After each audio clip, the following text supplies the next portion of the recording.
that what they call it?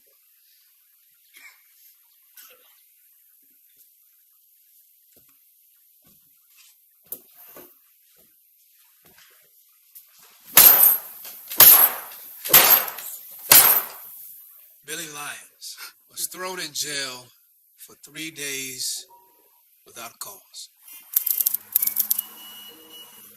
In the case of ᖴ𝖚န့ versus the CR&L Bus Company, gentlemen, I have reviewed all the papers and briefs in my chambers, and I am prepared to rule.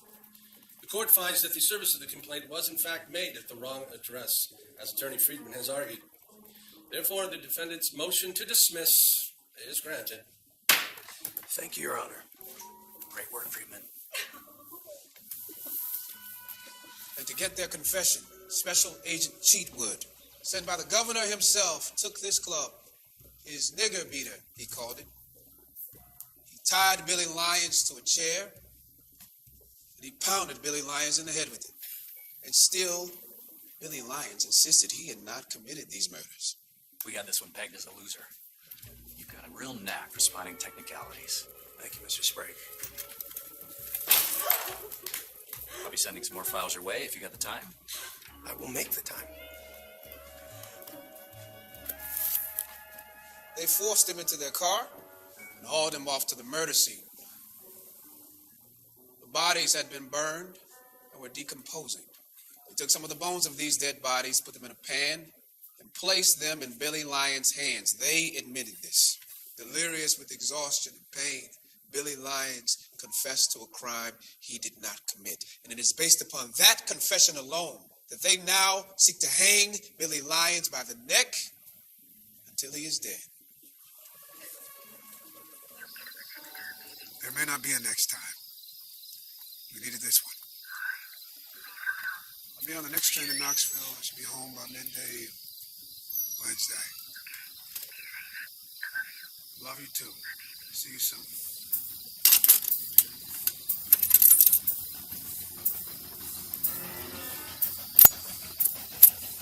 Hey, boy!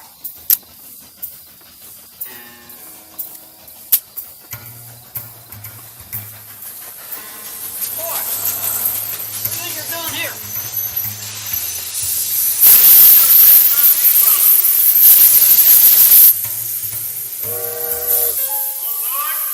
See you boys another time. Son of a bitch. Let's go scam.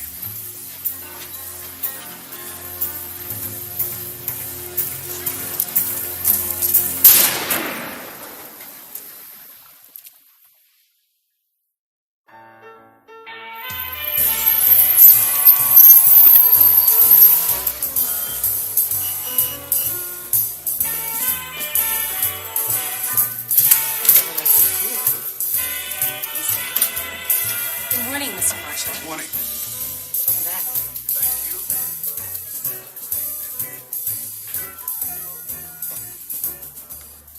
Very good. You're going to Bridgeport. What?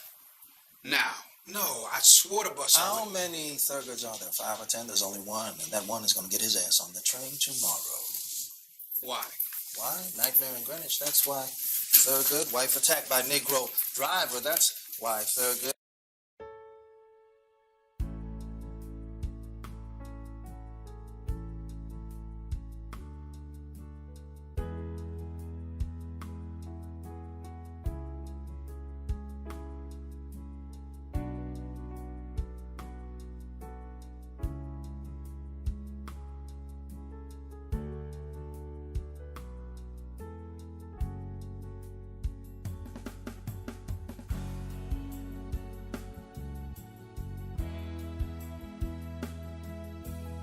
Joseph Spell, uneducated Negro servant with a criminal past. It's a fable that the New York City press is going to feed on to the last morsel.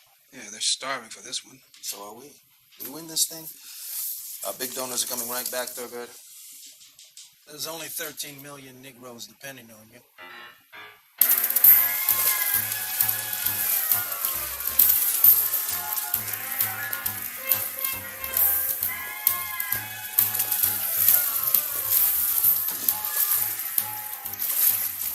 Irwin said I would find you here. What? Your brother said I would find you here. You know, swimming. Nice swimsuit. Who the hell are you? Tad Lancaster. Bridgeport High, remember? Oh? Yeah. Still blowing it too, man. What are you doing here, Tad? Oh, I am working with the Bridgeport NAACP. Actually, I am the Bridgeport NAACP, and I need a little favor. Do you know that spill case? The guy who attacked the girl from Greenwich? Yeah. Now, National is sending a lawyer from the city to handle his defense, and we need a local guy to get him admitted.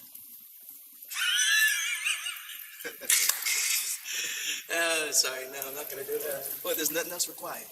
Not interested. Well, think about publicity, Oh, Sam. no, that's exactly what I'm thinking Well, of. now your brother seems to... My brother is an absolute idiot. Listen, Tad, thank you so much for thinking of me. Honestly, I'm grateful. But I don't handle criminal cases, okay? Find someone who wants that kind of attention. Irwin already filed the papers with the court. He did what?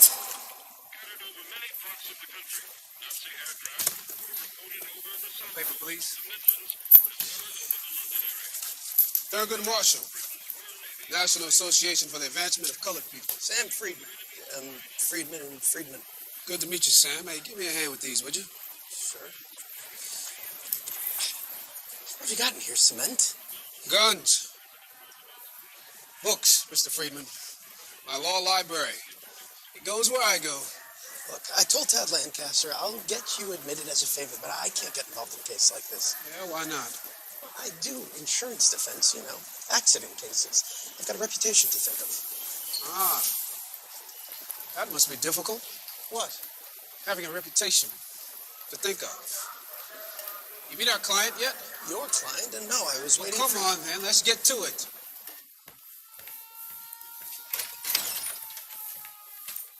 Got another coming in. Okay. University of Maryland Law School. Was walking distance from home. They didn't accept colored, so I had to go to Howard. An hour and a half each way by bus, and well known as a school for failures. That's too bad. No, that was the best thing that ever happened to me. They just brought in a new dean, Charles Hamilton Houston. Turned that place around, taught me everything I know, including how to sue the University of Maryland. You sued them. You bet your ass I did. As soon as I passed the bar. And? The Supreme Court ordered the bastards to integrate. You argued in the United States Supreme Court? What? No, the Maryland Supreme Court. I didn't argue in front of the U.S. Supreme Court until last year. Your boy is ready for you.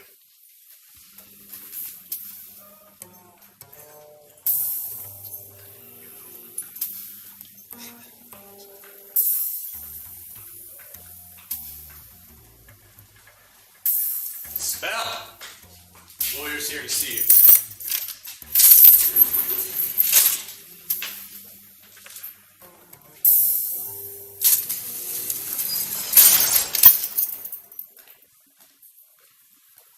Mr. Spell, I'm Thurgood Marshall with the NAACP. You heard of us? You a lawyer? I am. This is Sam Friedman. He's a lawyer, too. Hey, you can go. Got no money for lawyers. Anybody ask you for money? Did you rape that woman, Joseph? No. Why does she say you did? I don't know why she's saying that. She says you raped her and tried to kill her. She lying.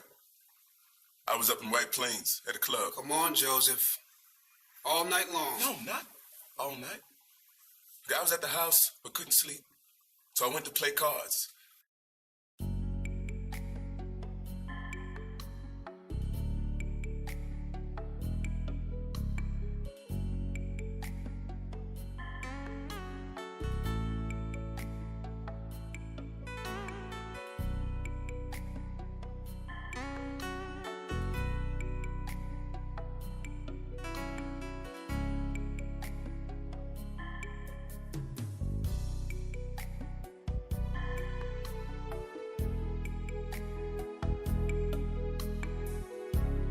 We only represent innocent people, people accused because of their race. That's our mission.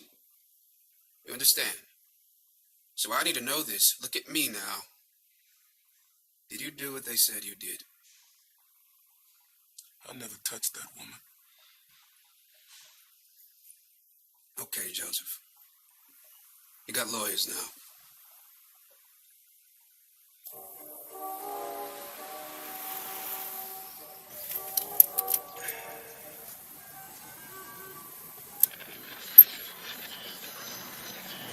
Go ahead, change the station.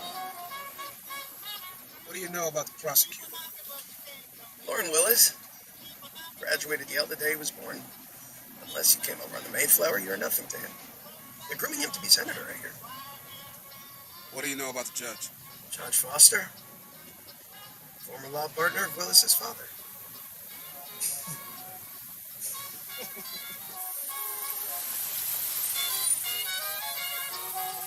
I'll move your admission Monday morning, and then I've got Back to fighting off those insurance claims. Yeah, I know.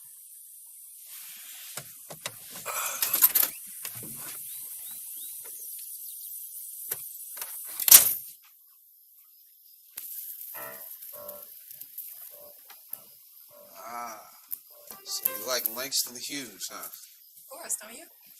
I don't give a damn about no poetry. Come on. I actually went to school in Langston. I just wish he'd do something more worthwhile with his time. that bird, Mr. Marshall. Sure. You know, Tad's got a law degree too, from Fordham. Told me you were a driver. Yep, the state of Connecticut decided to not allow me a license to practice law. They were generous enough to give me a driver's license, however. I see. What about you, Irene? What are you going to be when you grow up? A nurse like your mother? No, A lawyer then? no. A fighter pilot. Fighter pilot? Well, I feel a whole lot more safe knowing that then. All right, say good night to Mr. Marshall, Rennie. Good night. You got kids? Buster and I have been trying for a while. Buster is my wife. Sometimes people think I'm talking about my dog. You should get a dog and name it Mrs. Marshall. So, you think this boy did it? Hey, whose side you on? Women don't just go around lying about being raped, Mr. Marshall. You're going to have to figure out why she'd do such a thing. Burden of proof is on the state. Is it now? Yeah. So what can you tell me about this Friedman guy anyway? Sam and me played trombone together in the high school band. Trust him? Sam, oh yeah. If you dropped a nickel while kicking him in the balls, he'd return it to you. Couldn't play trombone for shit, though. Gentlemen, Mr. Moss, can I have a minute, please? Just a minute. Who is this, a relative of Spell's? Mr. Spell's attorney, Thurgood Marshall. I thought you were Spell's lawyer, Mr. Freeman. It's Friedman. Sam Friedman of Friedman and Friedman. Local counsel, that is all. Good defense team, huh? It's your boy Anderson Friedman. He is not my... Let me state this to you all clearly and unequivocally. Our client, Joseph Spell, is an innocent man. Well, let's get a picture of you two.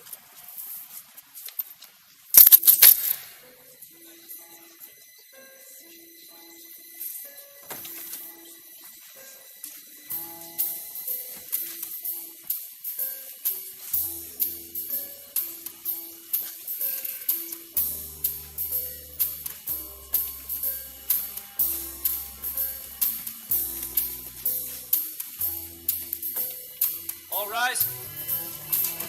Superior Court is now in session. The Honorable Carl Foster presiding.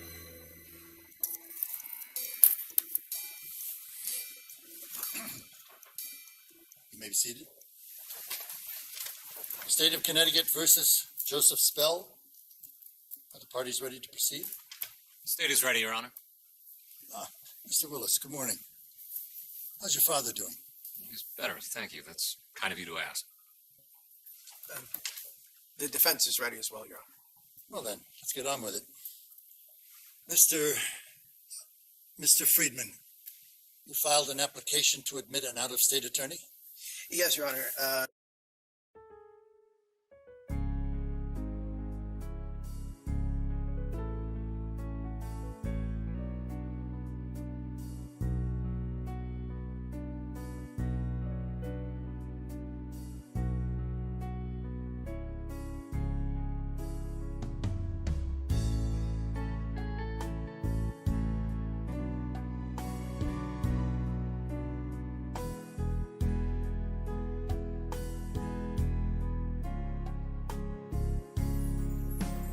Friedman, You have tried cases before, haven't you? Only civil cases, Your Honor. But Mr. Marshall is with the NAACP, and they are concerned that their defendant receive a fair trial. So are we all, Attorney Friedman. So are we all. But he's not a member of our bar, is he? No, he is not. However, Your Honor, Mr. Marshall is a respected attorney. He argued in the United States Supreme Court. That has no bearing on this case. Your Honor, may I be heard? No, you may not. Court has heard enough and will rule. The court sees no legal requirement to admit out-of-state counsel in this case. But, Your Honor... However, the court not only wishes to be fair to all of the parties, but to maintain the appearance of fairness as well. Therefore, the court will allow Mr. Marshall to enter his appearance for the defense. Respectfully. His written appearance, Mr. Willis. Mr. Marshall may sit at counsel table. However, he may not speak. Your Honor, I must speak for the client. He may not speak, argue, or examine witnesses. If he violates this ruling, he will be held in contempt of court. And you as well, Mr. Friedman. You will conduct this case. Me? Yes, you. The trial will begin a month from today at 10 a.m. Court adjourned. All rise. What the hell just happened? What the hell just happened here? Shut up. Be quiet. Let me think. I can't do this, you know that. Shut up. Excuse me. That son of a bitch. I've tried cases before judges who were grand dragons of the Ku Klux Klan who forced me to enter the back door. But this horse shit is a first. I cannot get involved in a case like this. Are you listening to me? It would destroy my practice. This is not my problem. The hell it isn't. No, you heard the judge. Until we can find somebody better, it's you and me. It's our problem now. Mr. Marshall.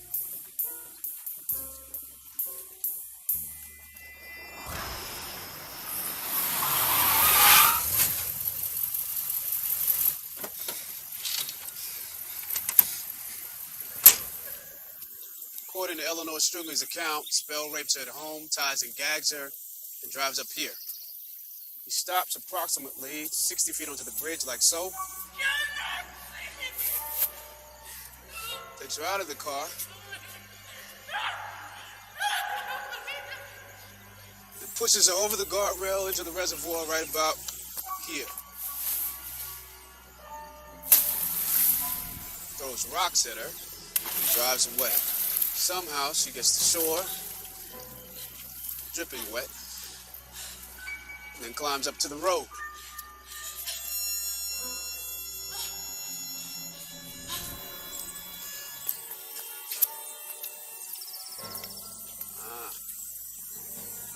Awfully scary down there, though. Go take a look where she climbed out. Me? These are my best shoes. Please, gotta make yourself useful.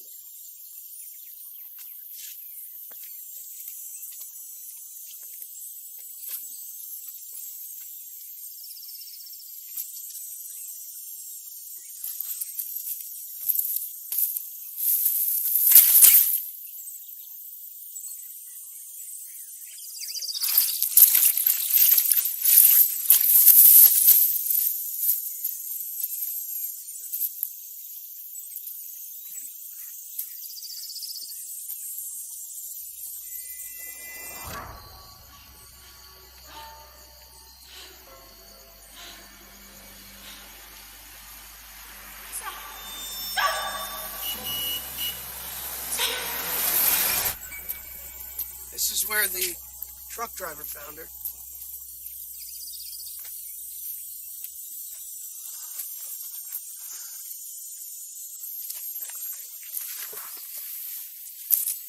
What do you want with those? It's an old Negro superstition. I always take a little piece of the earth with you. Really?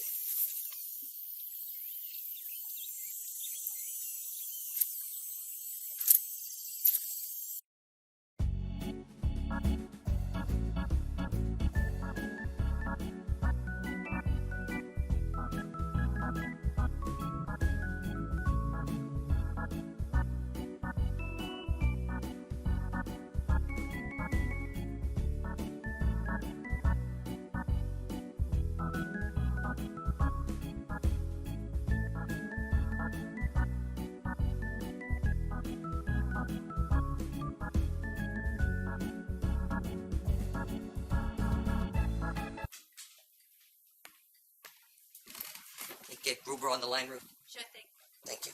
This is not a cut and dry case. I mean, you should really consider whether or not this is something you want to commit to as far as I'm concerned. You want the Communist Party taking over? They'll martyr spell for their own cause. Not my problem. You think he did it? That's for a jury to decide. What do you think? You think he raped this woman and drove her up to the reservoir to kill her? People have done stranger things. That's right. People do all sorts of strange things, horrible things. But throw a woman over the bridge into the water, not check to see if she's dead, then drive back to her house? I mean, you've got to have a pretty dim view of Negroes to think any one of us would do anything so goddamn stupid.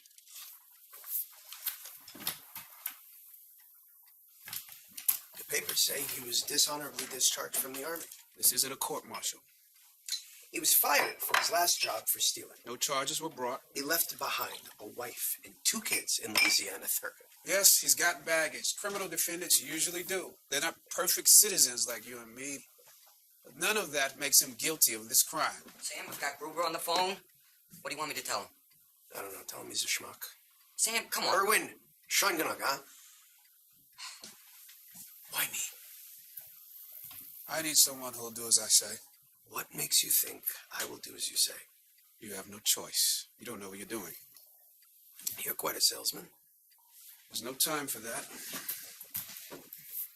You want me to try this case? No, I need you to try this case. And the Lord commanded Moses to enlist his brother's help. He shall speak for you to the people. He shall be your mouth, and you shall be his God to him.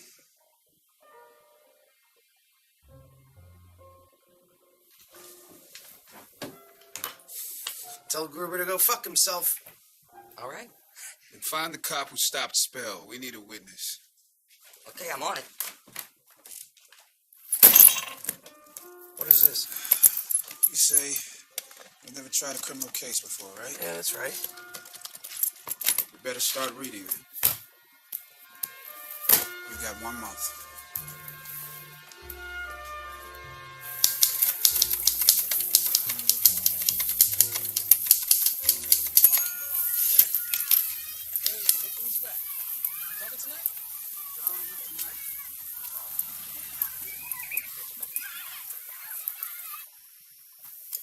All right, you need to stop feeling sorry for yourself. I am the one who's been sick every morning for the past month. What? You better not be lying. Look at the bump. Oh, I see it. You see it? I'm not going anywhere after this. What? You don't believe me? No, I don't. I swear. You swear. I swear. Nowhere. I swear.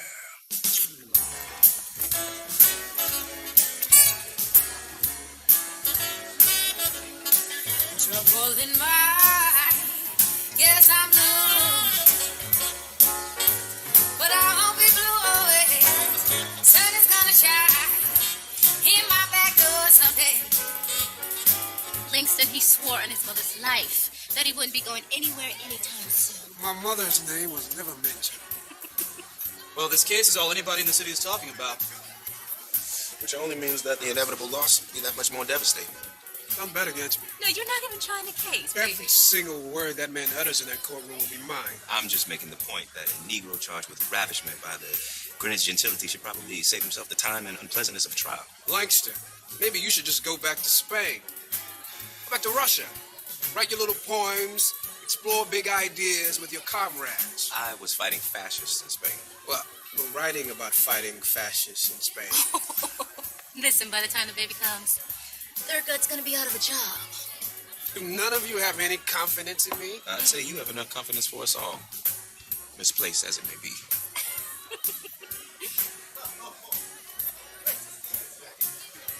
Here comes Zora.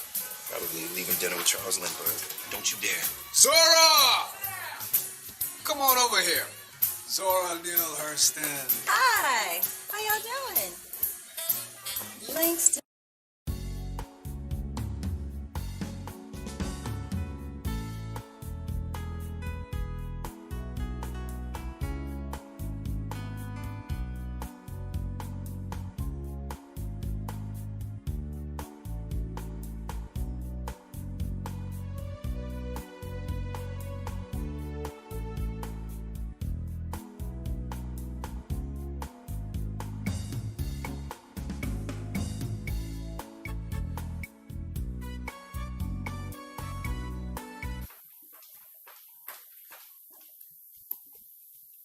You're still not talking to me.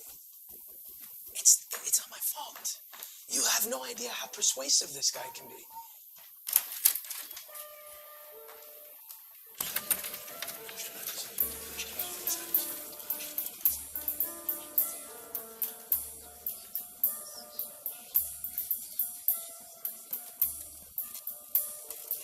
Stella, what on earth is Sam thinking? With all that's going on in the world today, we don't need this kind of attention focused on us. He wasn't looking for it, Rose. Irwin got him involved. Well, you tell him that everybody is terrified by what this man did. Sophie Gittleson fired her girl today. She's been with him for 11 years. They fired Gladys? Why? She's lovely. Yeah, she's lovely. But what if one of her relatives comes to visit? They have their daughter to think of. I would have done the same thing.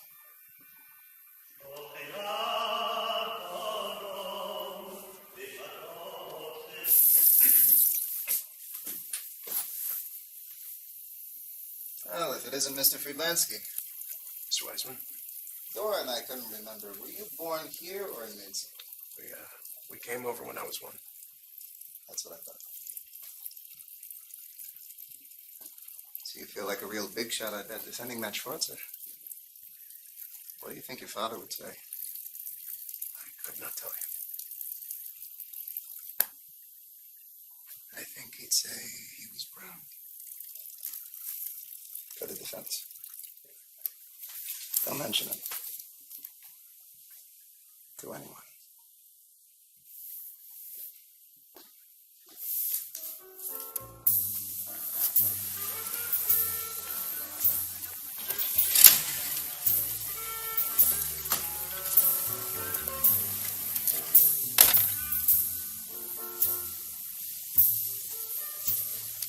Ew.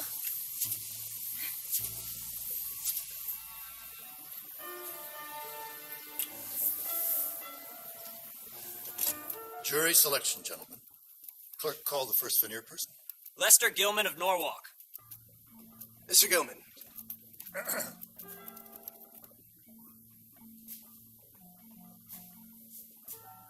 Mr. Gilman. In this case, a colored man is accused of raping a white woman. Could you be fair in deciding such a case? I think so. No further questions. Accepted by the defense.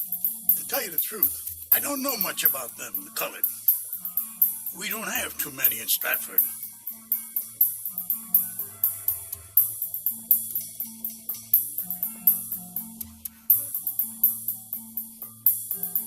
Excused.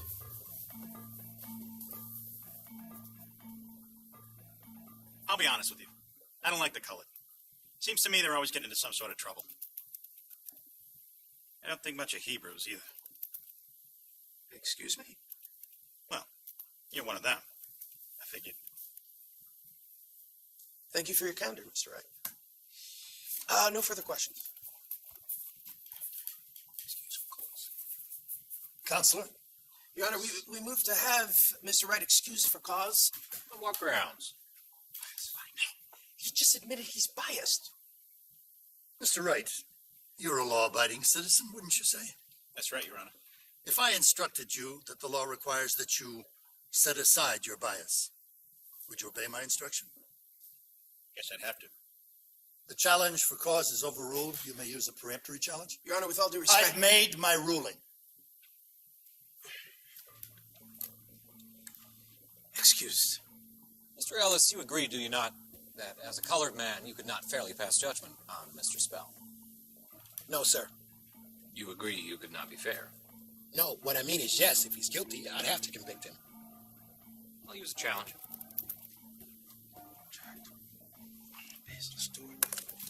Your Honor, I object. Grounds? You can't use the challenge to discredit. I heard that, Mr. Marshall. It's a peremptory challenge, Mr. Friedman. The state may use it for whatever reason it wants. Mr. Willis, you have 4 left. The defense has 1.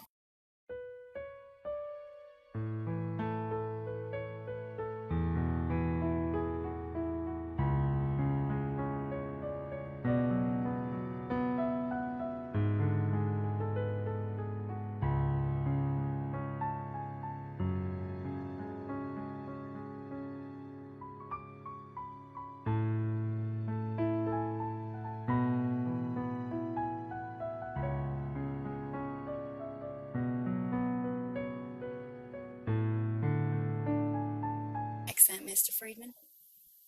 Fair enough. Mrs. Richmond, where did you live before moving here?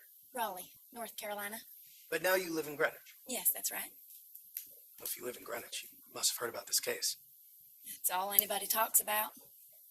I assume then that you've come to some sort of conclusion regarding the defendant's guilt or innocence? You assume incorrectly. I don't have all the evidence now, do I? Have you met Mrs. Struben? In passing, at parties and community events. I believe we belong to the same club. Do you really think then, Mrs. Richmond, that with all of these connections, the club, the parties, that you could really just set all of that aside? I don't see why not. Thank you. No further questions. The state accepts, Mrs. Richmond. Your Honor. Mr. Friedman. Your Honor, may we have 5 minutes, please? Fine with me, Your Honor. The court will recess for exactly 5 minutes, but we're not going to make a habit of this, are we, Counselor? No, of course not. Thank you, Your Honor. We have one challenge left. It was made for this woman. Just trust me on this. She's a Southerner, lives in the same town. Take her. I'm not your goddamn puppet. I'm getting rid of her. She's smart. She's confident. She resists authority. Did you see the way she talked back to you? The other jurors will listen to her. Which is exactly the problem. She knows Mrs. Struben. They run in the same social circle. If she doesn't put her on a pedestal, maybe Mrs. Struben is a drinker. Maybe she has a boyfriend in town. This woman may know things. You are stabbing in the dark. Maybe, but this I do know. The one thing Southerners like her hate more than the colored. Arrogant Yankee pricks like Willis.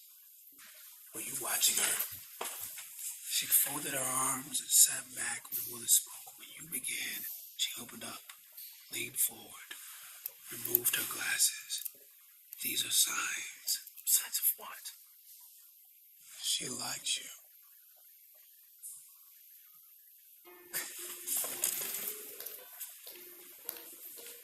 No, my glasses. I need my glasses.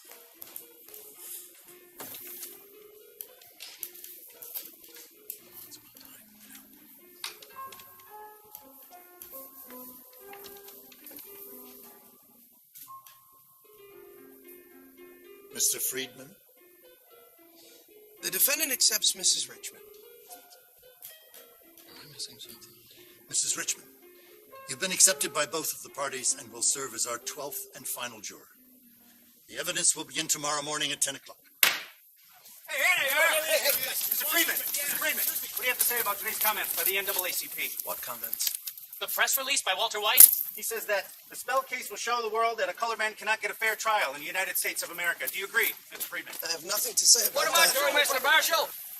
Hasn't it been proven in this courtroom already? How can a man have a fair trial when he's denied counsel of his choice?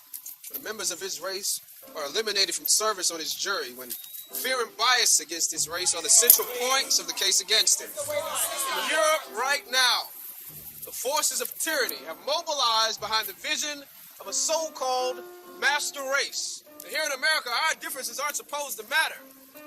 Here, we're promised equal protection under the law. Nothing complicated about that. That promise has not been realized, not even close. Not in Birmingham, Alabama, nor in Oklahoma City, Oklahoma, and certainly not here in Bridgeport, Connecticut. Where your bigotry is simply colored by a northern accent. But a fair jury can always render a just verdict. That's what we're striving for here today. The Constitution was not written for us, we know that. But no matter what, we're going to make it work for us. From now on, we claim it as our own.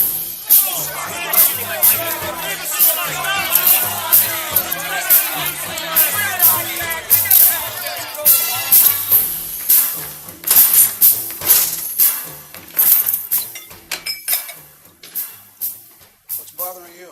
Sam. No. What's bothering me? You insulting the judge on the courthouse steps? That's what's bothering me. Just relax.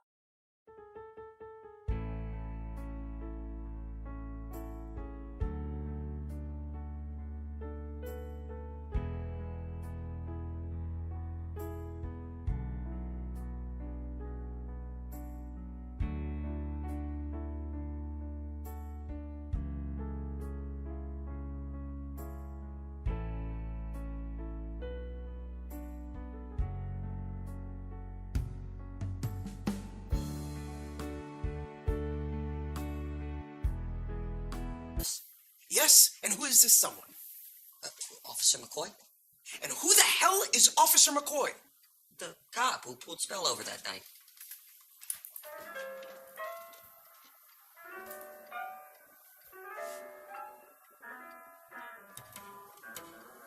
I just did what you said. I drove around Port Chester, pulling over police cars, and I found it. Attaboy, Owen. Attaboy. What time did you pull over, Mr. Spell? Did you hear the question? 3:37 a.m., according to my notes. Why'd you stop him? Didn't look like a man like that would drive that car. Was anyone with him in the car? No. He was alone. You're willing to testify to that in court? If I have to. I want to get a sworn statement from Officer McCoy, then escort him out. Officer.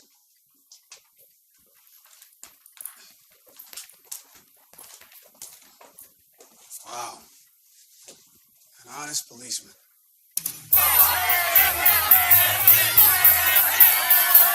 See what your publicity stirs up? Well, it just brings him out where you can see him. Doesn't look anything like me. Does it?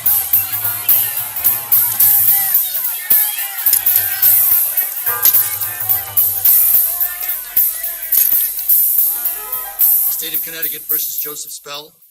Are counsel ready to proceed? Ready for the state? We are, Your Honor.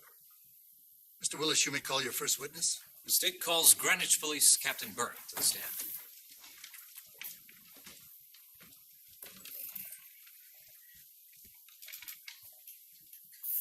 Would you identify these photos, Captain Burke? Yes, sir. That's the Kensico Reservoir. Did you find any evidence at the scene that pertains to this case? Yes, sir, we did. We found Mrs. Strubing's sealskin coat floating in the reservoir under the bridge about here. Then about here, on the guardrail, we found some strands of fabric. I believe they were stuck to some bird droppings. Were you able to identify the fabric? Yes, sir. It matched the fabric from Mrs. Strubing's sealskin coat. Thank you. Nothing further. Your witness, Mr. Friedman?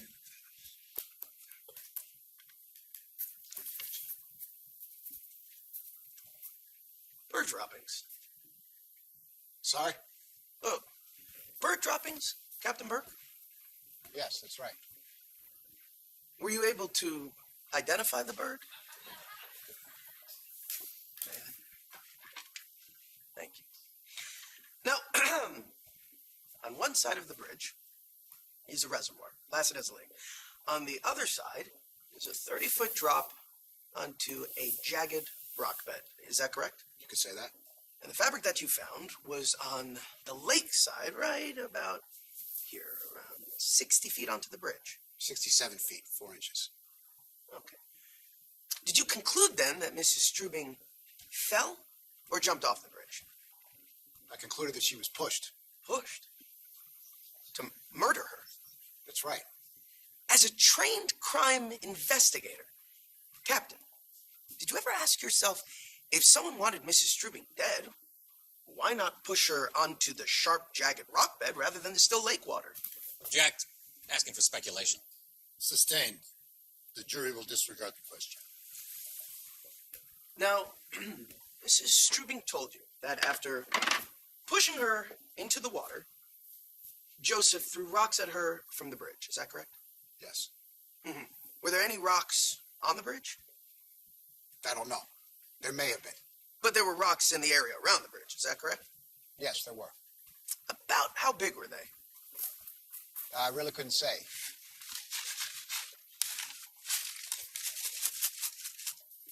Were they any bigger than this, Captain? I can't say they were.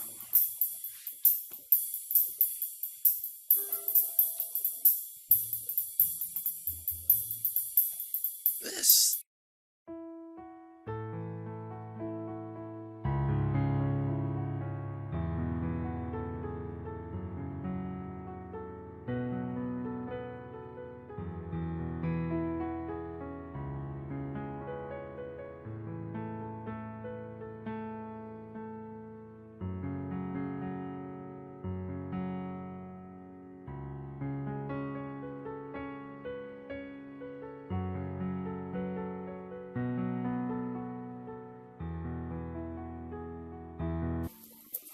Captain Burke, you are excused. Court is adjourned. All rise. Mr. Freeman. Well done. Well done. Let's go. Why are you smiling? I think we scored some points there. This isn't a sporting event. A man's life is on the line. Word with you, Friedman. Yes, of course. Alone. You both. The doctor who examined Ellie is testifying tomorrow. It's rather personal, of course. These are private people. Please, get to the point. Excuse me? Well, I've spoken with John Strubing, and he's willing to consider a plea. It's my decision, of course, but plead your boy, and I'll recommend a sentence of 20 years. Otherwise, he gets life. No. No deals. Mr. Friedman? Not my call. Of course, you have to speak to your client. I'll expect a different answer in the morning. Even with good behavior, you'd be locked up at least 14 years. I could maybe do that. They don't know we found the cop, Joseph. We don't even know if Strubing will show up. You could walk out of here a free man. But if she does, if you wrong... Listen, the decision is yours. Sam, I need to talk to Joseph. Are you asking me to leave? Of course not. He's your client. I'm asking you to listen.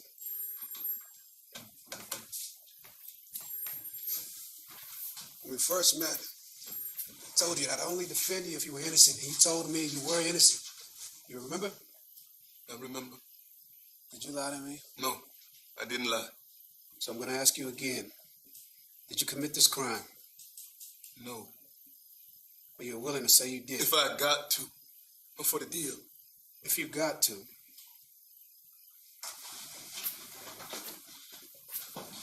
My great-granddaddy was a slave. Were your people slaves, Joseph? When we were slaves, we had to do what the master said, but we're not slaves now, are we? No, we ain't slaves. You say that like it's nothing. We ain't slaves because we rose up and we fought till we got our freedom. Isn't that right? My granddaddy escaped when he was 15. Fought off 4 men and an attack dog, my mama said. Okay, then. You tell me this. After what your granddaddy did to get his freedom, you're just going to give it right back for nothing? Something you didn't even do? Understand this. If you want your freedom, you're going to have to fight for it. You don't have to fight alone. That's why I'm here. We've got weapons now, Joseph. Our people do. Weapons we didn't have before. We've got the law. And we've got Sam, one of the finest young trial lawyers in this country, on your side. You really think we can win? I wouldn't be here if I didn't think we could win. Dr. Sayre, please tell the jury your field of specialty. I specialize in the field of gynecology, and I deliver babies. On the morning she was discovered in the reservoir, did you have occasion to examine Mrs. Eleanor Strubing? Yes, she was brought to my home by the police at, 6:30 in the morning. Did she tell you what had happened? Objection? Hearsay? Overruled. Doctor? I've forgotten the question. What did Mrs. Strubing tell you? She told me that she had been raped by a colored man who worked for her. What was her mental state during all of this? She was severely distraught, weeping. She kept repeating, "Am I pregnant? Am I pregnant?" Did you then examine her? Yes. My wife assisted by removing her clothing. It was torn, wet and muddy. I noted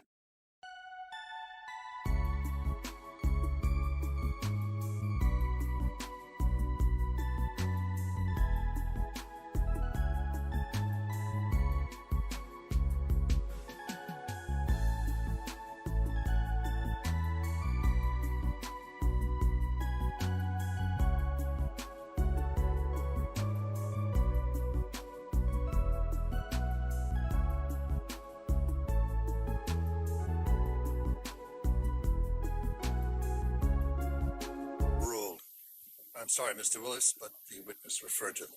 They must be turned over. Thank you.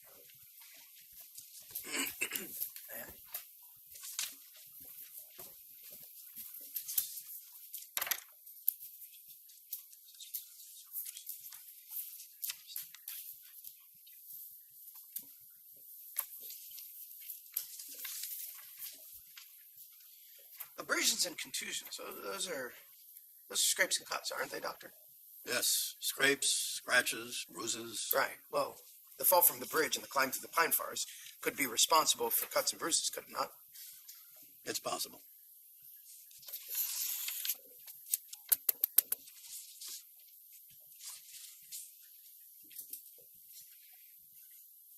You did an internal exam. You found edema, swelling, traces of blood. Yes. And it was based on this that you determined that she was raped. Indeed. Those same findings are equally consistent with a woman who took a lover and engaged in vigorous sexual intercourse over the course of an evening. Isn't that Objection! correct, Doc? How dare you? There is no evidence of any lover. Sustained. There is no place for that in my courtroom, Mr. Friedman. Of course, Your Honor. I'm sorry.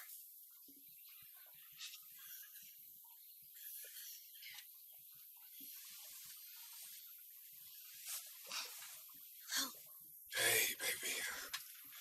No, they just pulled me out of proceedings. I was supposed to... Baby. Didn't make it. And it was so much worse this time, the bleeding. Just... It wouldn't stop. I'm so sorry.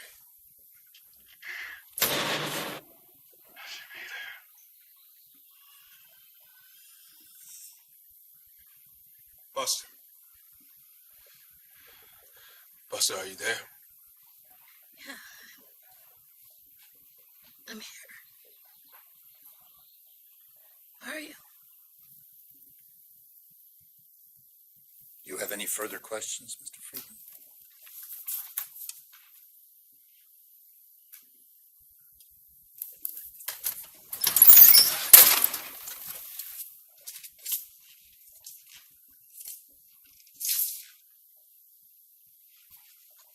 Mrs. Strubing told you that she resisted her assailant? Yes, she did. And you looked under her fingernails too, didn't you? To see if you could find any traces of skin. I did. What did you find? Splinters, dirt and some. Any skin, Doctor? Yes, I was just about to get to that. Excuse me? There was skin.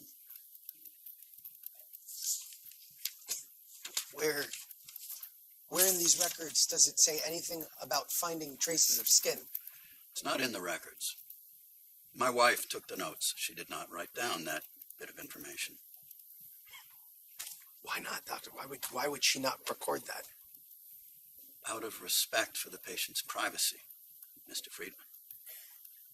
It was the skin of a colored man.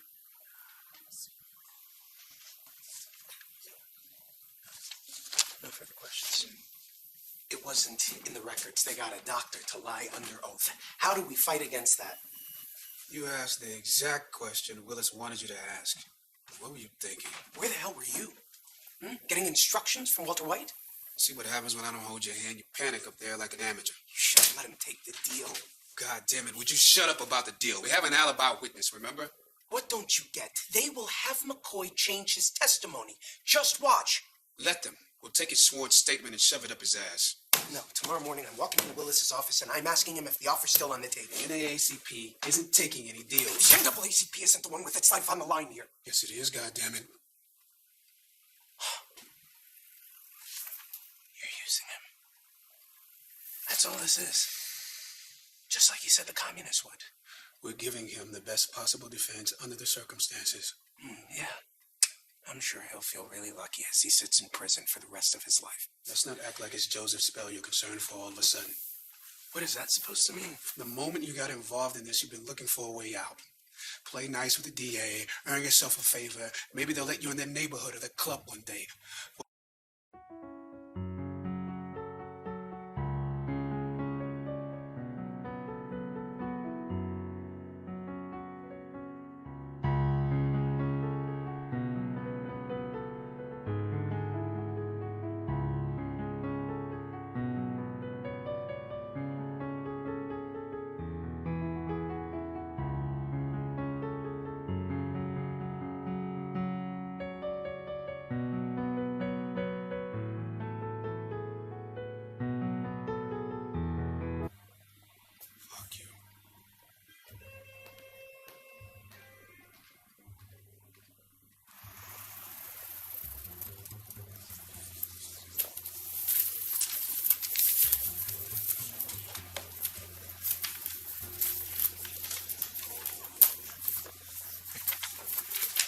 okay?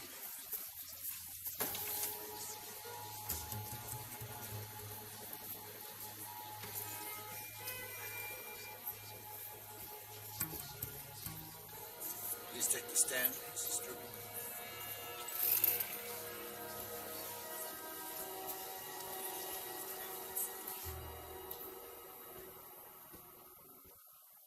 Mrs. Strubing, you reside in Greenwich? Yes, my husband John and I moved from Philadelphia about a year ago. Is your husband here in the courtroom today? Of course, sitting in the front. Mrs. Strubing, do you remember the night you were attacked? Mr. Willis, I assure you I will never forget it. Please tell the jury what happened. My husband was away on business, as he is often, I'm afraid. I had dinner with friends, the Moores, and I arrived home around 10 o'clock, and then I decided to shower before bed, and I was fixing my hair, and he came in the room. He came after me and started chasing me. He had a knife. The knife was pointed at my throat, and I thought of screaming, but I couldn't. He penetrated me. I couldn't make him stop. His body was crushing me. What happened next, Mrs. Strubing? He said he wasn't finished with me. And then he did it again. Did what? Raped me, Mr. Willis. And then what happened? When it was over, he said, "We're going for a ride, Mrs. Strubing." After all that, he still called me Mrs. Strubing. Then he tore my dress with his hands and gagged me. I show you Exhibit H. Is this the dress? Yes, that's it. And is this Exhibit I taken from that dress similar to the gag he used on you? Identical. Then what happened? We started driving. I had to lay down on the floor so that I wasn't seen. He came around, pulled me out of the car, and I remember feeling weightless. Suddenly I was freezing, and rocks were hitting around me. Mrs. Strubing, do you see the man who raped you in this courtroom today? Yes. He's right over there, the colored man. For the record, Mrs. Strubing, which colored man? The one in the brown suit. Thank you. One more question, Mrs. Strubing. Did you encounter anybody else during your time with Mr. Spell? Yes, as we were driving toward the reservoir, the car suddenly filled with red light. It was the police. I thought at last I was saved, and then Joseph said to get down back there, and if I made a sound, that he would cut my throat. Then I heard the policeman, and I thought, please, please just look. But he didn't. He spoke with Joseph, and then he left. I'm so sorry. I did not want to cry. I'm so sorry. You've been very strong, Mrs. Strubing. She certainly has, Your Honor. No more questions.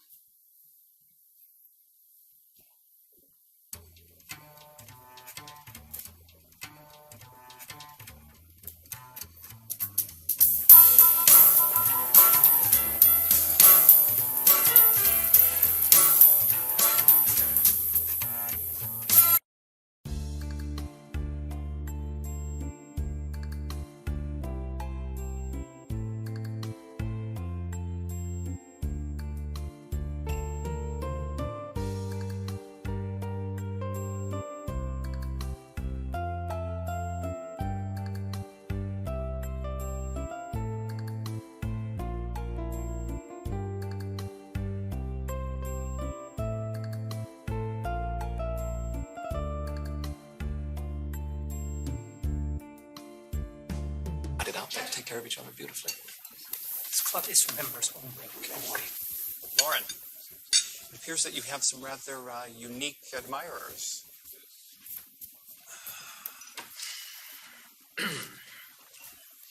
This is a private club. She wasn't in the car, Lauren. Excuse me. You had her lie on the stand today. Are you accusing me of a crime? Yeah, that's exactly what I'm doing. Who do you think you are? We have a sworn statement from an officer McCoy.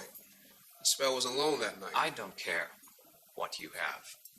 Ellie Strubing told the Greenwich police everything when she first recounted the crime. If she wasn't in the car, how could she have known the car had been stopped? Here. Read it. What is this? Another sworn statement. This from Ellie Strubing the morning they found her. Dated, timed, notarized. Everything she told the Greenwich police. This is fraudulent. Get out of my club.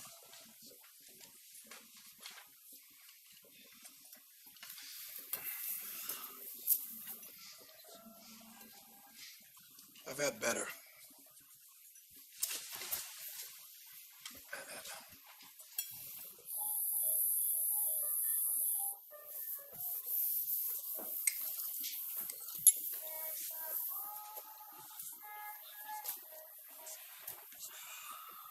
Are you okay, sweetie? You look blue. And a man as good looking as you has no cause to be blue.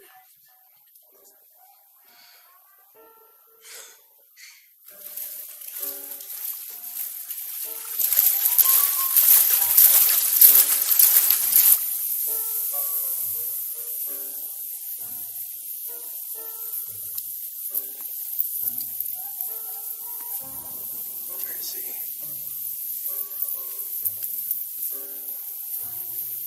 Attorney Friedman.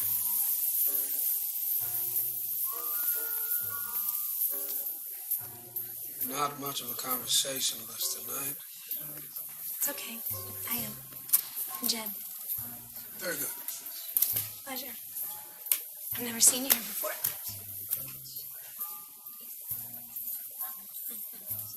Attorney Friedman. Attorney Friedman, hold on a minute. What do you want? We're just eager to introduce ourselves. To you and the nigger lawyer. You don't want to have anything to do with this man, miss.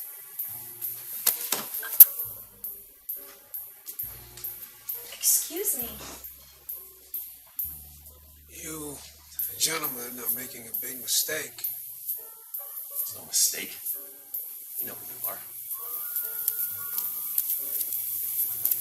Bet you wish you had your nigger lawyer friend now.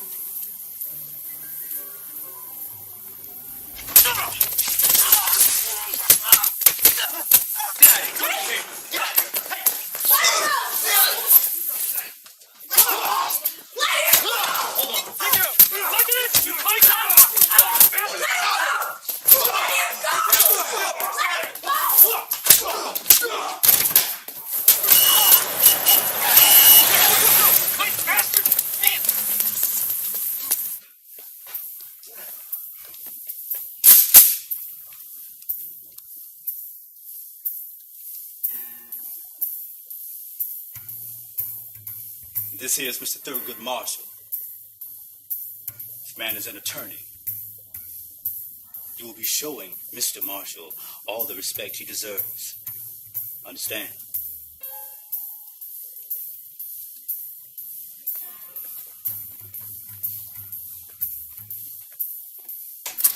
Sit down and finish your bourbon. Say something.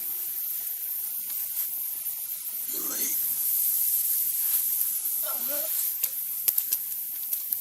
What happened? Huh? I didn't mean to start trouble. It's not your fault. It's okay.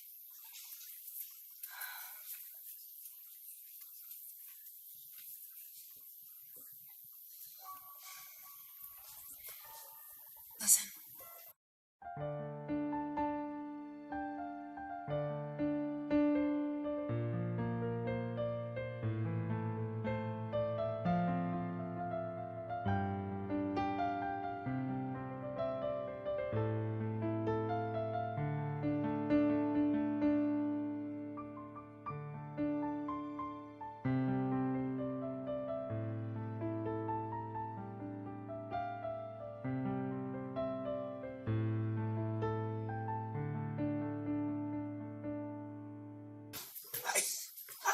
Jesus. What is it? What's wrong? I got in the first punch. What's wrong? What is this? You've been crying. No, let's... Tell me. My cousin and Anna in Krakow. They took her. Sie haben genommen mit der Kinder weg.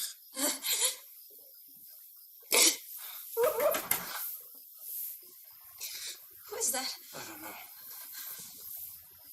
Stand back.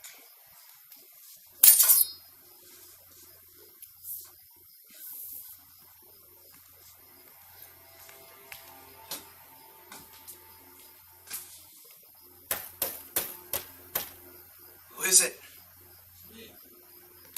Oh, good. Your co-counsel, open up. What happened to you? Did I come in a bad time? What do you want, Thurgood? I have thoughts about tomorrow. Tomorrow? Get out of my house. No! Not until I tell you why I'm here.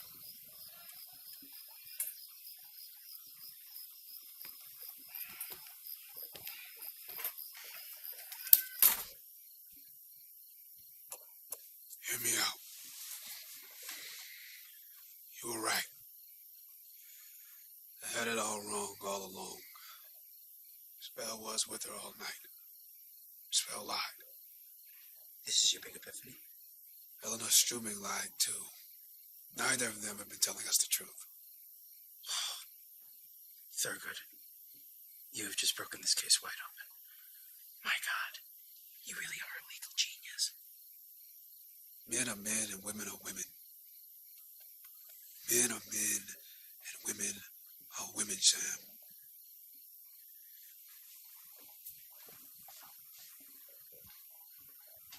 You think it was consensual? It's the only explanation that makes sense. How can we be certain? We need to talk. Talk about what? Listen to me carefully now. Did you have sexual intercourse with Eleanor Strubing? No. Why you keep asking me that? I never asked you that before. Did you have sex with her? Speak, goddammit. I told you I didn't. She says she was in that car when it got stopped. You hear her say that in court? I heard, but she's lying. No. She's not lying. You're lying. Why are you taking her side? The cop never searched the car. She was in the back seat, wasn't she? No. Look, I'm telling you, Get this through your head. She gave a statement to the police early that morning. She knew then the car had been stopped.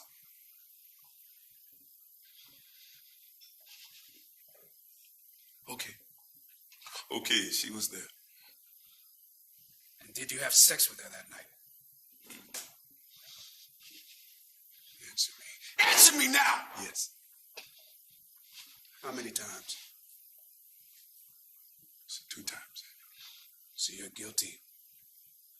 You've been lying all along. No, it wasn't rape. What about the skin under her nails? The doctor lying too? When we got to the reservoir, I parked the car. She starts screaming, opens the door to run out, so I grabbed her just to keep it in. That's when she scratches me. You lying to me again? No, it's the truth. Why didn't you tell me the truth in the first place? I was confused. It's not good enough, Joseph. Willis is going to ask why you lied sure as you're standing here. He's going to ask you in front of everyone. The jury's going to be studying you with all 24 eyes. And you're just going to say you were confused? I couldn't think straight. That's not going to swing it. You lied in a sworn statement. Why would you do that? Because I was scared. All right. I was scared what they's going to do to me if they find out.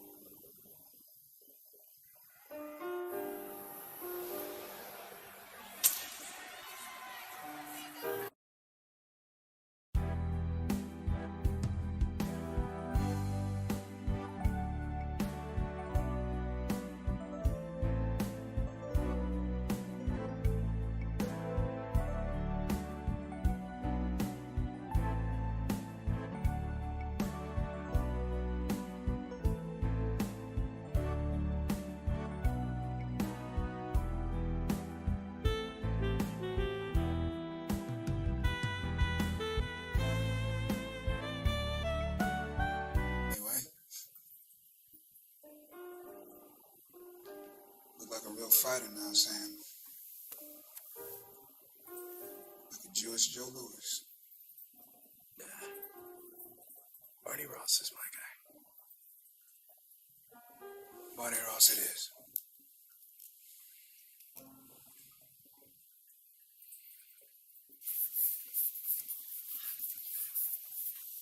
Good morning. Good morning, Mr. Friedman. Mrs. Strubing, you're originally from Philadelphia, is that correct? Yes. College grad. Bryn Mawr, Mr. Friedman. You were an athlete, I understand?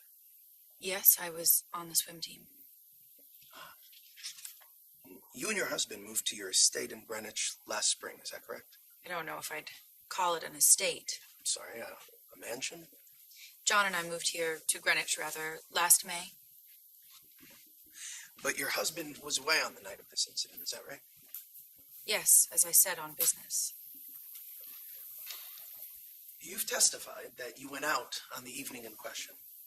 That is correct. To the Moors. Did you drink at the Moors' home? As I recall, I drank some wine. How many glasses would you say?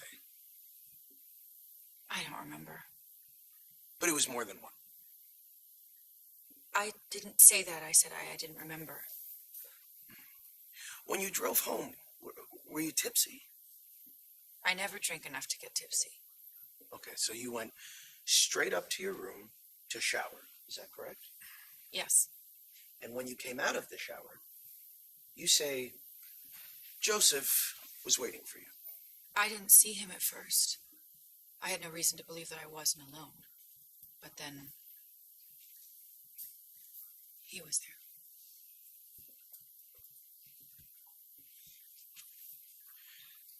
You were attracted to Joseph, weren't you, Mrs. Strubing? Objection! That's an absurd accusation. You invited him into your bed, didn't you? Your Honor. He attacked me! Strike the question and answer from the record. Mr. Friedman, no more of this. You understand me?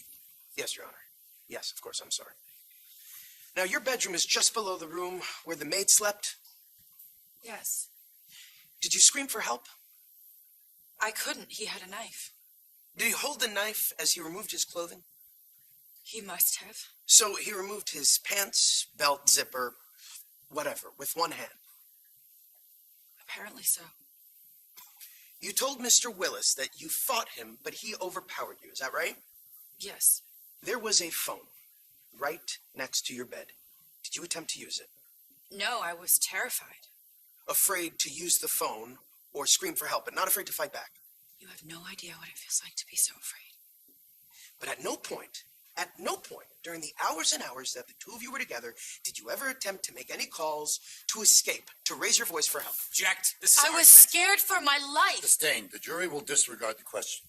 You knew you had been unfaithful to your husband. You were terrified of what he would do to you if he Your found Honor, out, and you wanted to get away. He is badgering That is the not witness. true. I was forced to leave the house. He bound me, he gagged me, and he dragged me to the car. The police stopped the car. Yes. But still you did not scream. He had a knife. Right, the knife. As you testified, you were afraid that he was going to slash your throat from the front seat of the car, was it? I couldn't make a sound. Because of the gag. Yes. Mrs. Strubing, this Exhibit I is identical to the gag that he used? Yes. Let's just show the jury what he did then. Mrs. Strubing, please instruct Mr. Marshall, if you would. The gag was between your lips. Is that correct, Mrs. Strubing? Yes, that's correct.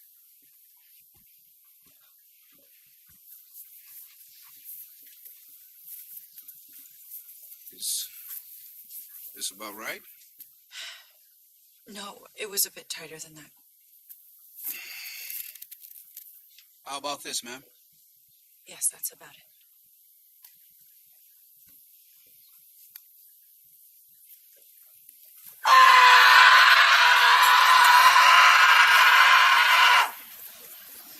Now, you could have done that, Mrs. Strubing.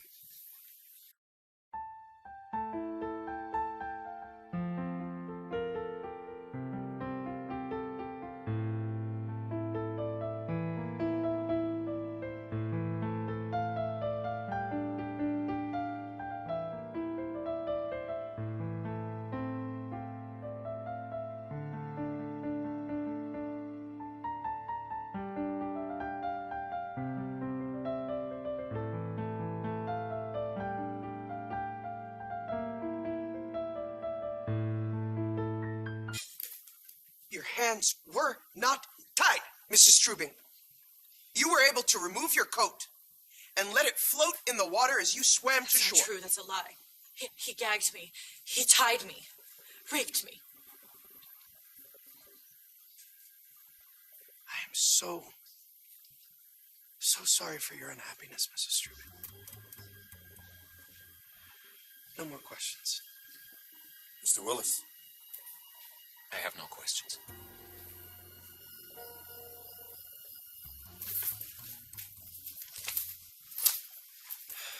How can we put Spell on the stand with all this baggage? The jury needs to hear him deny it, and you bring out all the bad stuff yourself. Don't leave anything for Willis. What happens to the organization if we lose? I don't even want to think about it. You could blame me. You're one of us now, Sam. Haven't you noticed? In the papers they write Sam Friedman and Thurgood Marshall of the NAACP.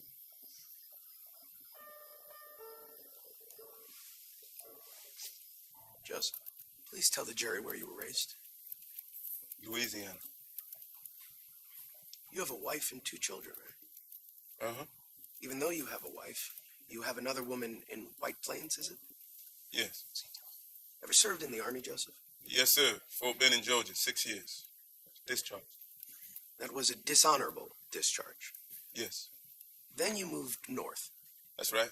Before working for the Strubings, you worked for another family in Greenwich? Yes, sir. They accused you of stealing and fired you. Yes, sir. And when you worked for the Strubings, did you run into any other difficulties? No, sir. Did the Strubings treat you well, Joseph? She was always real nice to me. What about Mr. Strubing?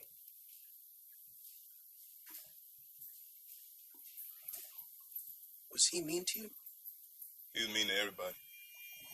It is what he did. Don't lie to me. Watch where you're standing. Yes, sir.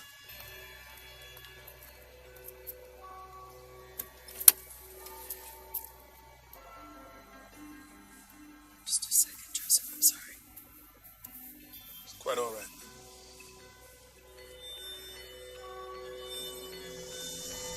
On the night of this incident, why did you go into Mrs. Strubing's room? To ask her for money. I had to pay a man I've been playing cards with. What happened when you got to the room?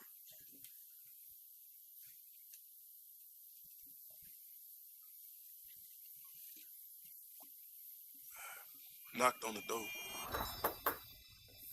Come in. I could tell she'd been sad. She was crying. You okay, man? What do you want, Joseph? No, it can wait, Mrs. Strubing. But she told me to stay and ask my question. Told her I needed some money. She asked what for. There's a man. How old?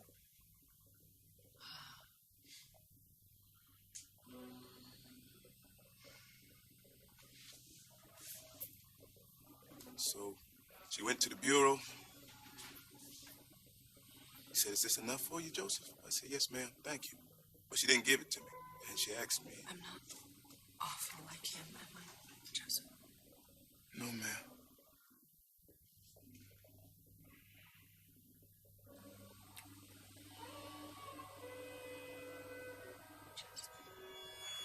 She asked me not to leave her alone that night. And, I didn't.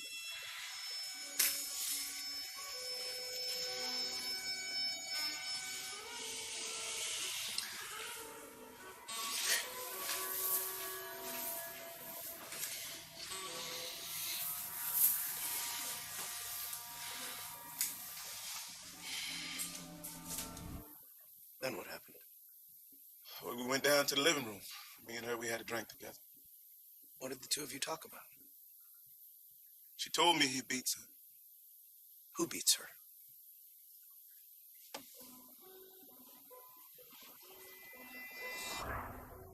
Who did that? My husband.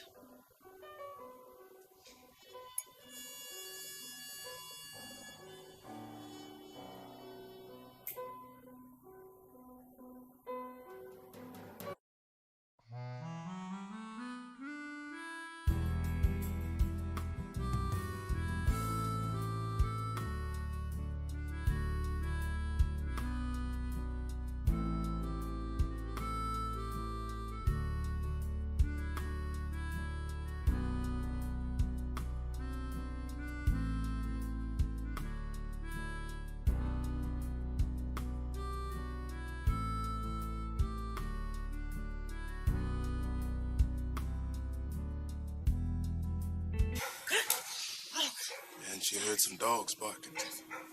She was convinced that somebody was going to come to the house and find us together. Get up. She started panicking. I told her there's no one coming. Everything's fine. But she was insisting on it. We got to get out of here. We got to get out of here right now. So we left the house. We go down to the car and we drive around for a bit. She sat in the back so it don't look wrong. Then the cop car come up from behind. She get real scared. She say, lie down. I say, you lie down and keep quiet then. Shh.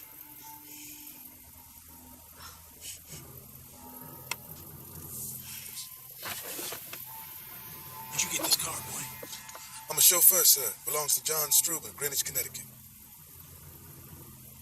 Identification. Yes, sir.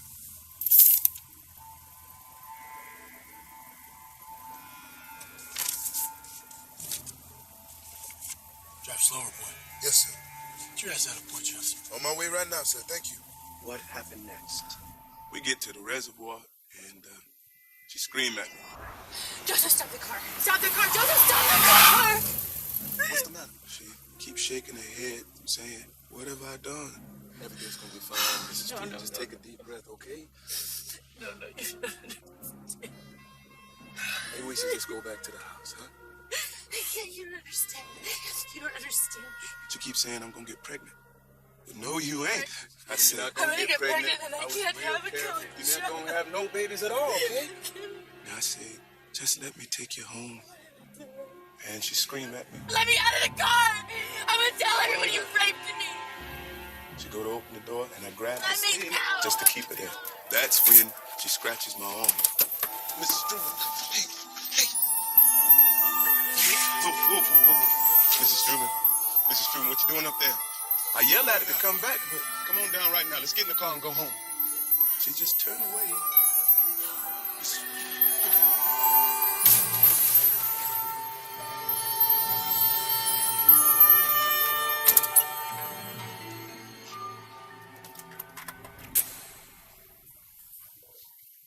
Joseph, did you rape Mrs. Struben? No, I did not. Thank you, Joseph. You're a witness. You wouldn't lie to the jury, would you, Joseph? No, sir, I wouldn't. But the fact is, you are a liar, aren't you? Objection. Argumentative. Overruled. It's cross-examination. When you married your first wife, Hattie, you swore to God you'd be faithful to her, did you not? Yes, sir. But you weren't. It was a lie. You could say. You told her you'd take care of your children, didn't you? Yes, sir. But you haven't, have you? Not so much as I should.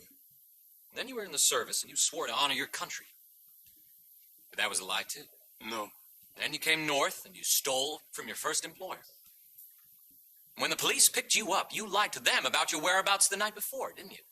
Yes, I did. You gave a statement, under oath, that you were in a bar all night. Yes. So you lied to your wife. You lied to the state of Louisiana. You lied to the police. You lied to God. Why should anyone believe you now? I don't know why they should, except it's the truth. The truth? If it's the truth, why not tell it from the beginning? If you're an innocent man, why lie? Why lie, Mr. Spell? Answer the question. If you were an innocent man, why would you lie? I tell the police I was with her. It was what she wanted. If it's the truth? Louisiana, you know what they do to me for being with a white woman like that? If they don't kill me right then and there. Soon enough, the others come. They drag me off. They tie me up. They cut off my manhood. And then I'll be swinging off the branch of some tree. So why'd I lie, Mr. Willis? Because the truth gets me killed. That's why. I move the answer be stricken.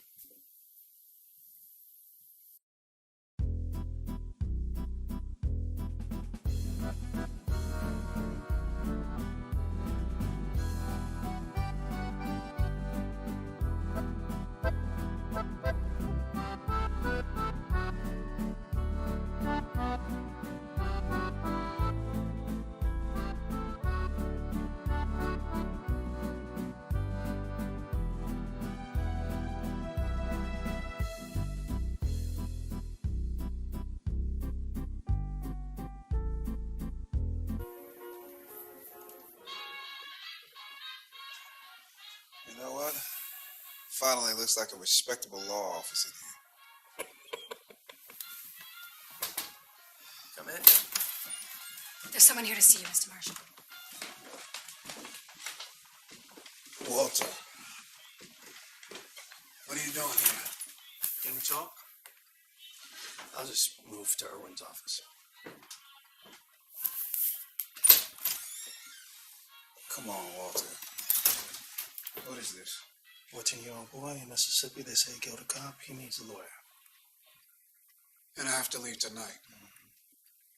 You ready with this submission? Sam? He will be. Then there's no reason for you to stay. I'll take care of everything.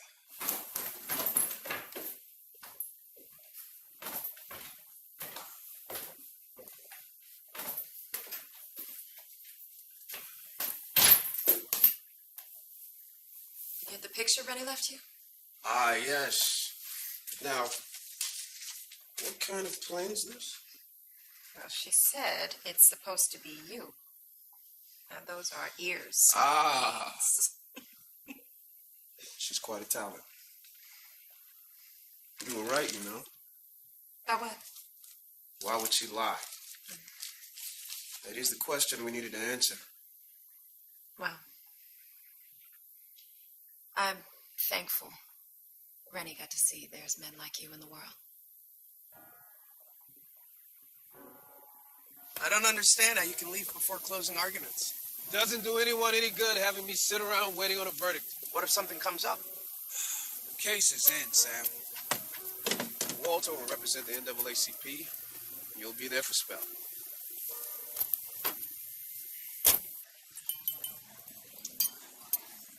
Sam, did you know I only have one testicle? No.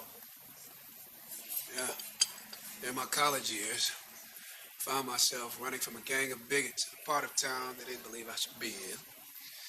My buddy's there ahead of me in a truck. I jump for the back, pulling myself up, but there's a jagged spike of metal I don't see. It slashes right through my sack. Yeah. Why am I telling you this? Well, I want you to know that even sitting in the back of that pickup, my scrotum torn, every bump sending shocks of pain down my leg, even that wasn't as excruciating as sitting there watching you argue this case these past few weeks.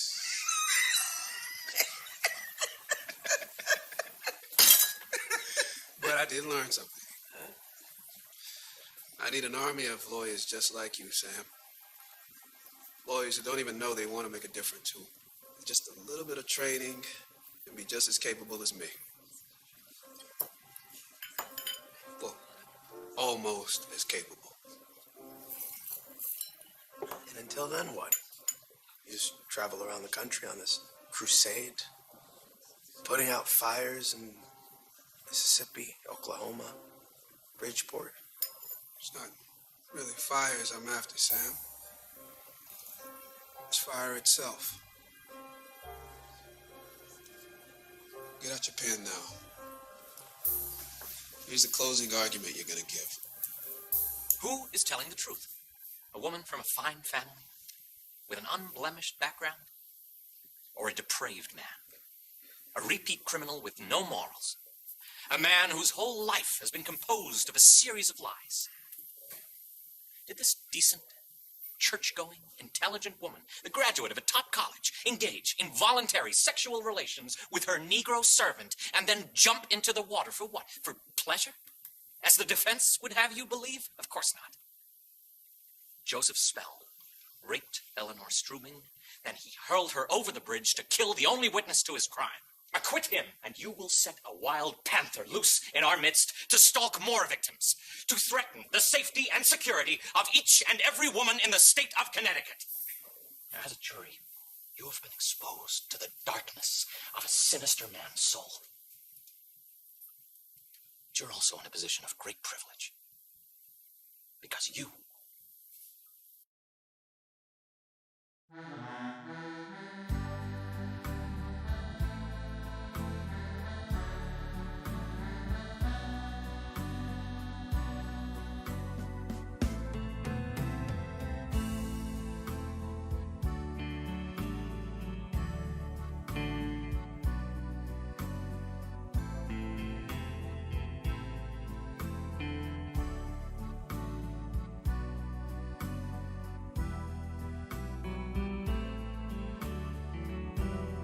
Sterling's story is nothing less than tragic. She was a respectable woman from a fine family. She attended the best schools. She went to church each and every Sunday. As the good book says, she was spotless as the Lamb of God. She is spotless as the Lamb of God. She and her husband, John, moved to Greenwich. Oh, he travels frequently, leaving her alone in a new town, away from her friends and family, in a vast, empty house. The pangs of loneliness hit hard. She has some drinks. A knock at the door. Joseph. Joseph. She was not expecting this. A young man, a handsome man. In a moment of weakness, her judgment impaired by the alcohol of the evening. Consumed by loneliness, she invites him to share her bed, to ease her pain. As the evening goes on, she becomes panicked that they will be discovered. She must leave the house, must escape her sin. What if she is pregnant? And with a colored child, what if her husband were to find out? What would he do to her? She cannot live with the fear, the shame. So then there they are, at the reservoir. An opportunity to escape her life, her despair. Joseph tries to hold her back, but she wrangles free, runs from the car, and she plummets into the water. Only as soon as she hits the surface, her years of training take over. See, she is a swimmer, and she simply cannot drown. With her zeal to end her life gone, her only escape, she must accuse him. And so a story is created. A web of desperate lies filled with inconsistencies, absurdities, reasonable doubts. The state must prove its case beyond a reasonable doubt. It must be a clear case. No scream for help all night long. Doubt. No call on the 4 family phones. Doubt. No cry to the officer just a few feet away. Doubt. No rocks on a bridge. Doubt. Doubt. Doubt. Doubt. The doubt, my friends, is overwhelming. This is why you must find Joseph Spell not guilty. Ladies and gentlemen of the jury, you've heard the arguments of counsel. You may now retire to the jury room to begin your deliberations. Court is in recess.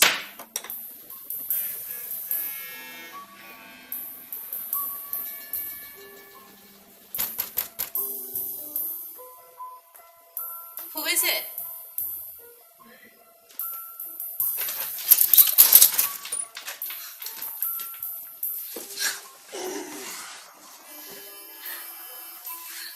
You're supposed to be on a train. I have a little time.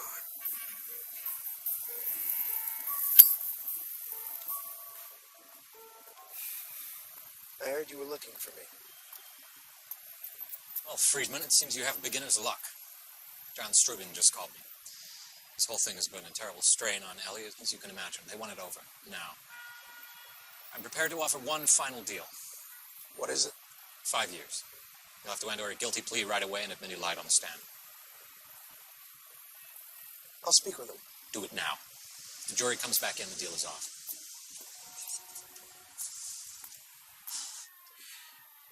You'd be out after 3 years with good behavior. Possibly sooner. You think I should take it? I don't know what the jury will do. It's a good deal. And if they convict me? Most likely, you'll spend the rest of your life in a prison cell. And I gotta decide right away. What I gotta do for the deal? Admit that you raped her, and that you lied on the witness stand. Can I talk to Mr. Marshall? He's on a train, probably somewhere in Tennessee by now. I would never be able to reach him in time. And what do you think he would say?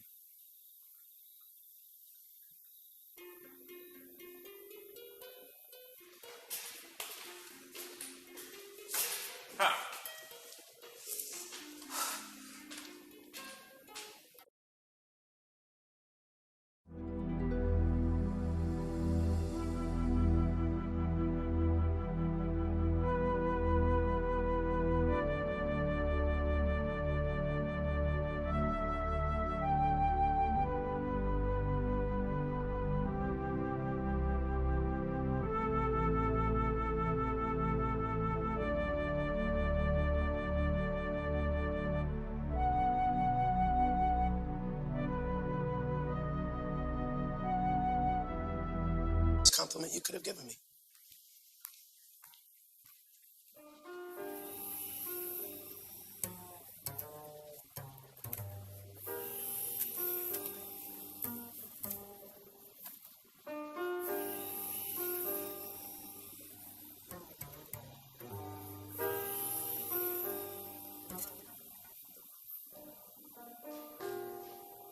There's a verdict.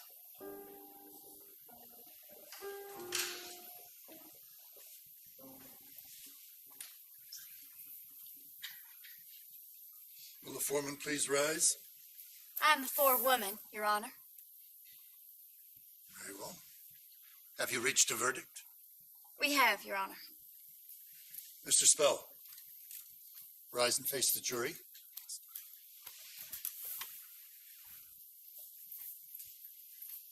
Madam Forewoman, what is your verdict? We, the jury, find on the charge of rape that the defendant, Joseph Spell, is not guilty.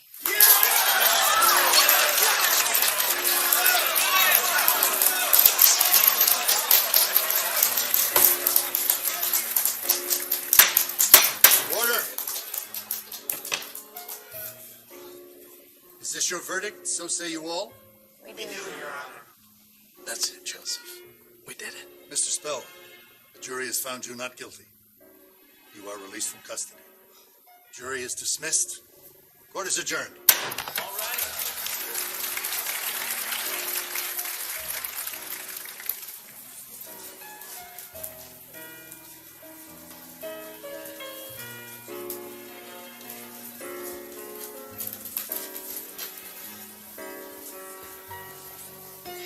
Congratulations, Mr. White.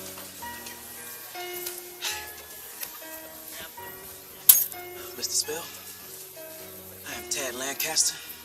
Mr. Marshall thought you might need a place to sleep tonight. Oh, Mr. Marshall.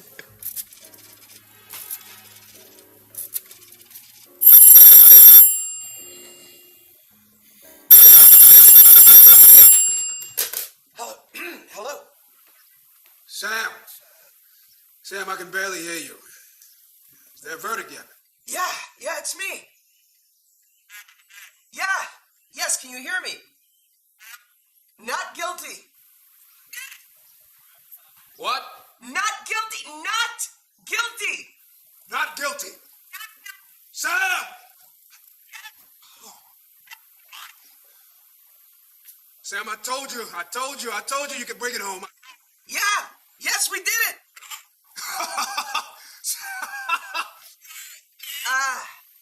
Thurgood, I'm having trouble hearing you. Sam, are you there?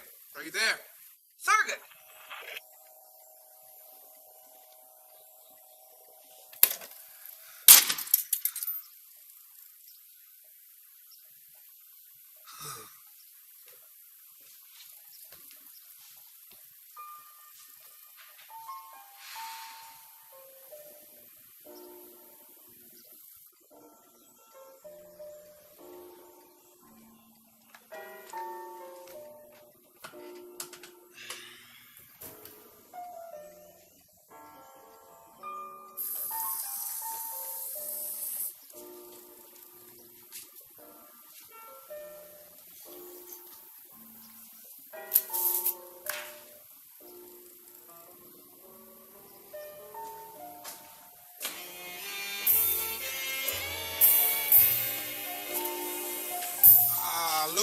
Marshall. Your wife's still putting up with you. Look at me. She dressed me from head to toe.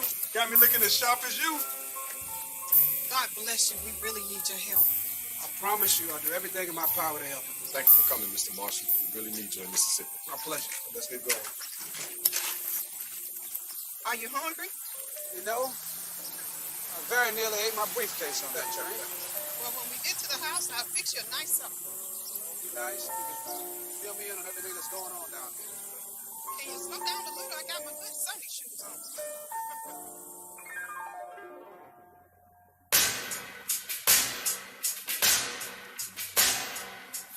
You can have